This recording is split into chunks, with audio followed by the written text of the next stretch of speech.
Well, personally, it's given me a broad educational experience with regard to the wealth of information that has been published and has been out there on the DOE, Department of Energy Worker Studies. So I've been able to use that as a resource on understanding the data that went into these many studies that have helped our understanding of radiation risks.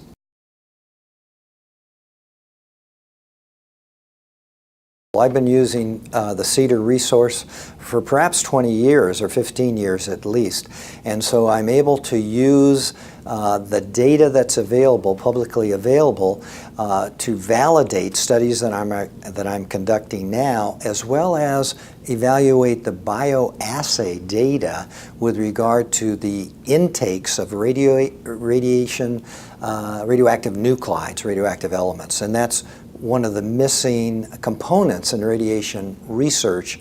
And so with the Cedr databases, that specifically, I can get that information and try to relate that to the amount of radiation that goes to various organs.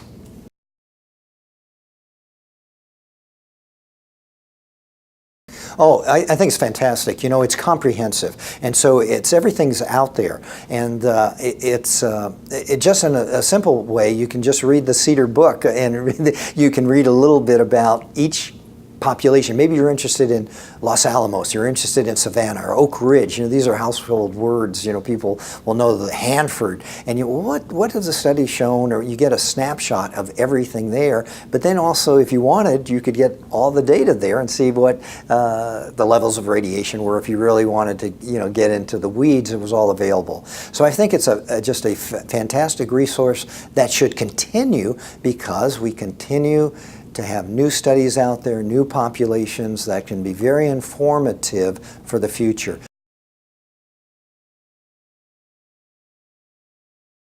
For people that are interested in radiation epidemiology or just radiation effects, to become a Cedr user, which is very simple, getting the ideas and register, so that you can actually access this when the time is right. The other thing, and this is something that's disappointing to me, and I'll just state it, there are a number of organizations or studies that are using the DOE worker population, and they are not putting their data sets on Cedr. So I just want to say as a discouraging note that not everybody is using, even though they're analyzing the Department of Energy data, this is a really important point, they're not putting it available for the rest of us to be able to have additional looks at their data or seeing the weeds, if you will, details. So that would be the positive thing to my colleagues, is let's all try to strive to make this more available for the nation.